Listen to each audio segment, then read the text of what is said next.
Et en direct avec nous, le philosophe et écrivain Bernard-Henri Lévy. Bonsoir. Vous soutenez depuis le début les rebelles libyens. Vous vous êtes rendu sur place plusieurs fois. C'est vous qui, en mars dernier, avez organisé la venue de la délégation du CNT à l'Elysée. Avez-vous une idée, peut-être, ce soir, de l'endroit où se cache Mouammar Kadhafi? Écoutez, non. Vraiment, ce serait de la pure spéculation.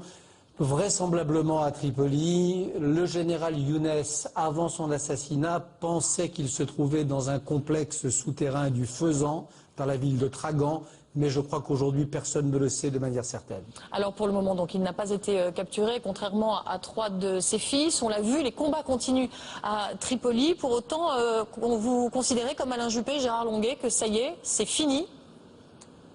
Écoutez, je crois qu'Alain Juppé a très bien parlé, bien sûr. Tout le monde vivait dans l'idée que Tripoli était invincible, que la résistance serait acharnée, que la ville tiendrait face à l'assaut des insurgés.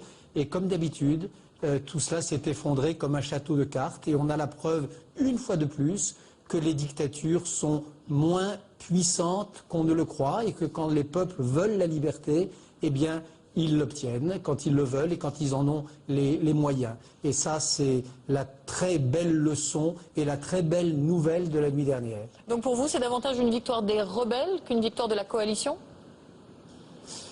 Écoutez, c'est bien sûr une victoire de rebelles, de ces rebelles dont on s'est tellement moqué, dont on a osé dire qu'ils étaient comme des lapins détalant dans le désert quand les colonnes infernales de Kadhafi les poursuivaient, et qui se sont révélés des bons combattants, valeureux, alors qu'ils n'avaient jamais touché une arme de leur vie, alors qu'ils n'avaient jamais connu l'expérience de la guerre.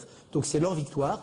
Et puis, c'est la victoire bien sûr de la coalition, et au premier chef, parce que la coalition c'est un mot générique, mais au premier chef de la France, qui a mené cette coalition avec là encore une ténacité tout à fait remarquable. Voilà, la France et son président de la République, Nicolas Sarkozy, qui contre vents et marées, il faut bien dire ce qui est, il faut avoir l'honnêteté, je crois, de le dire, contre vents et marées, alors que chacun doutait, alors que dans sa propre famille politique, on l'exhortait à se sortir de ce bourbier où il s'était mis, président de la République qui a tenu bon, qui n'a pas démordu de sa ligne. Donc voilà, c'est une victoire de la ténacité et c'est une victoire de l'esprit de liberté.